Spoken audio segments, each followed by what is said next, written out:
Todos somos especuladores e eu posso te provar. Claro que esse aqui é um título bem provocativo para chamar a sua atenção, mas eu posso explicar o que eu quero dizer com ele. O fato é que, conforme traz esse livro, Os Axiomas de Zurique, que eu deixo o link aqui na descrição, um livro bastante polêmico, mas ele traz uma ideia interessante, que é de que em alguma medida todos nós somos especuladores. Em que sentido? No sentido de que, mesmo sendo um investidor de longo prazo, ninguém é capaz de prever o futuro, tampouco os resultados dos seus investimentos. Então, por mais que você tenha uma visão de longo prazo e não invista com viés especulativo de curto prazo em apostas, ainda assim você é um apostador, porque você é incapaz de prever o futuro. E veja que o fato de você investir para daqui 20 anos, isso não significa que você terá uma capacidade de previsão do futuro melhor que aquele que é um especulador, na medida em que não é possível saber como estará a economia brasileira daqui 20 anos, com diversos governos passando pelo país e com várias incertezas que rondam a nossa economia. Então não há economista capaz de prever o que vai acontecer daqui 20 anos. E também nem mesmo no curto prazo. Basta você pegar o Boletim Focus, que é publicado pelo Banco Central, e você vai verificar que as previsões de juros e inflação mudam constantemente. Vamos então a um exemplo que nós experimentamos no nosso passado recente com a ação de Cielo. Essa empresa era a queridinha do mercado. Todos colocavam ela como uma carteira de longo prazo, uma carteira inclusive previdenciária de dividendo. Acontece que a ação simplesmente desabou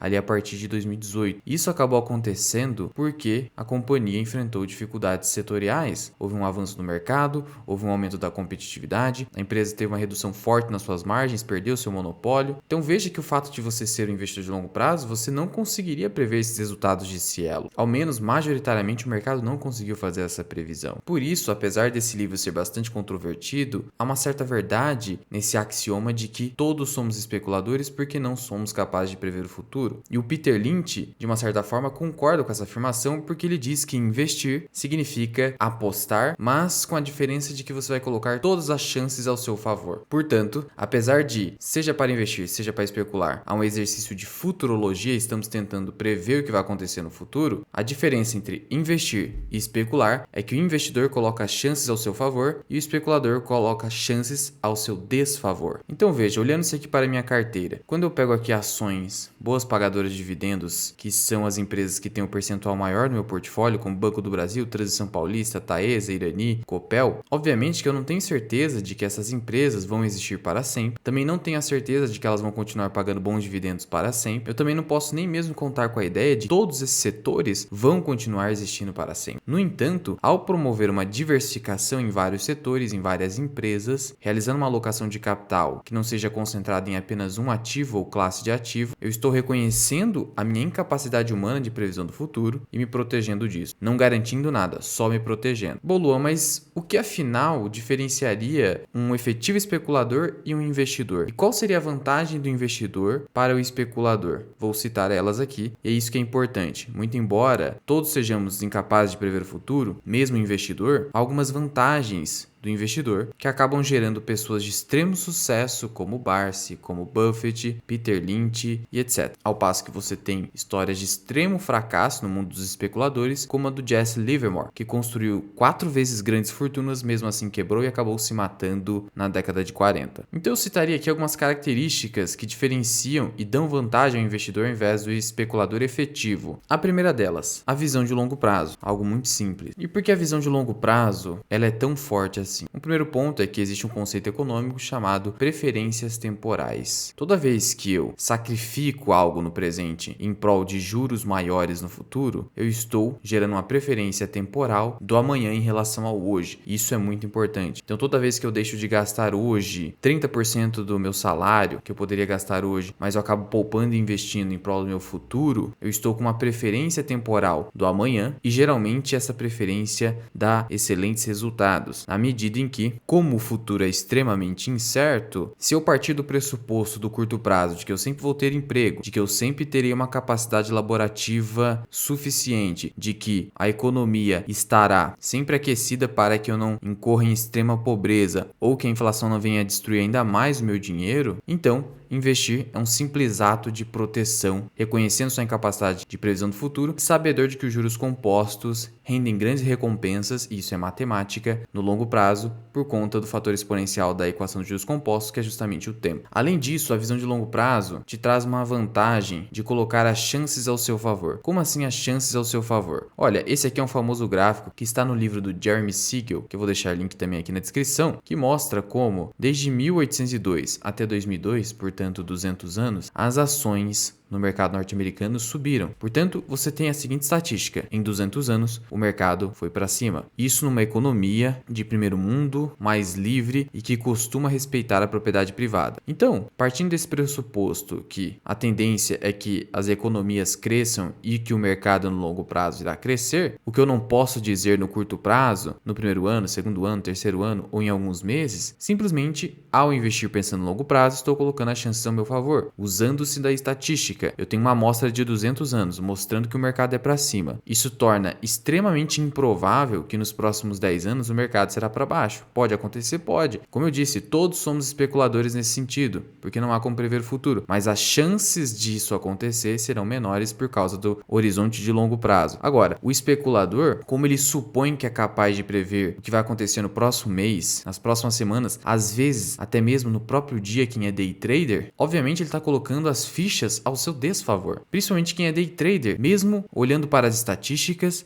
mostrando que 95% pelo menos dos day traders acabam perdendo dinheiro, ele supõe que ele é tão bom, que ele é tão genial, que ele vai conseguir superar essa estatística. Ele está indo contra as estatísticas, ou seja, colocando as chances ao seu desfavor. Essa é a vantagem do investidor de longo prazo. Uma outra vantagem é de que o investidor de longo prazo tem tempo para controlar a sua ganância e por isso ele reconhece a necessidade de que precisa enriquecer de forma devagar. Então, enriquece lentamente. Isso traz maiores chances de consistência no mercado. E a gente sabe que o Warren Buffett não foi aquele que conseguiu a maior rentabilidade anualizada composta. Ele conseguiu 23%, até mesmo Peter Lynch conseguiu 29%, John Glibald conseguiu 40%. Acontece que ele foi o que mais conseguiu se manter vencedor no mercado por mais tempo. E é isso que faz dele um investidor de sucesso. Entender a ideia de que você precisa enriquecer lentamente. E essa é uma ideia que vem dos estoicos, que diziam que nada grande se constrói no curto prazo. Demoram-se anos para construir algo grande. E essa é a vantagem do investidor de longo prazo. Só para você ter uma ideia de um caso que poucos falam, mas esteve próximo ao Warren Buffett, é justamente o caso do Rick Guerin, que foi justamente parceiro do Warren Buffett junto com o Charlie Munger. Então era esse trio. E veja que há artigos falando sobre a falência, a queda do Rick Guerin. E como foi essa queda? Já que era praticamente unânime que esse investidor estava no mesmo nível do Buffett e do Charlie Munger. E aí depois de um tempo, ele simplesmente sumiu, não apareceu mais naquele trio, e aí acabou ficando só mesmo a imagem do Charlie Munger e do Warren Buffett. E certa vez perguntaram ao Buffett o que aconteceu com o Rick. E o Buffett respondeu que por mais que o Rick tivesse inteligência tão boa quanto a deles, era um investidor extremamente capacitado, extremamente estudioso, ele acabou incorrendo no erro da ganância, ou seja, acabou esquecendo a necessidade de enriquecer lentamente. O que ele fez? Ele acabou se alavancando, pegando dinheiro emprestado para fazer operações e ter um lucro maior. Só que aí, justo na década de 70, o mercado acabou desabando. E isso aqui fez com que ele passasse a ter dívidas enormes com instituições financeiras e aí simplesmente ele acabou quebrando. Ou seja, esqueceu do seu propósito de investidor, flertou com a especulação e acabou perdendo. E veja aqui, como disse o Buffett, ele tinha todas as qualidades para ser um investidor de sucesso. Ele só acabou mudando de estratégia de abordagem, saiu da condição de investidor e foi para especulador. Apenas isso acabou mudando e fez ele quebrar. Então não interessa se você é genial, se você é extremamente estudioso, se você seguir pelo caminho da especulação, você simplesmente está colocando as fichas a seu desfavor de tal modo que será tudo ou nada. Ou você fica muito pobre, ou você fica muito rico. E aí supor que você vai conseguir ficar muito rico, de duas uma. Ou você é extremamente arrogante, e isso pode acabar te destruindo, ou você é completamente irracional de não se importar com a possibilidade de sua destruição financeira, que pode não ser só a sua destruição financeira, como também da sua família, dos seus amigos. Uma outra vantagem do investidor é que ele diversifica o seu patrimônio. Portanto, ele pega todo o seu patrimônio e divide em renda fixa, renda variável. E dentro dessas duas classes, ele diversifica também em economias diferentes. Então, ele investe um pouco no seu país e outro pouco em outro país, uma economia mais forte que ele acredita. E dentro ali da composição da sua carteira de renda variável e renda fixa, em renda fixa ele divide em emissores diferentes. Então, ele coloca um pouco em um banco, um pouco em outro, eventualmente em títulos públicos. Na outra parte aqui da renda variável, ele coloca um pouco em ações de uma empresa de determinado setor, busca fazer uma carteira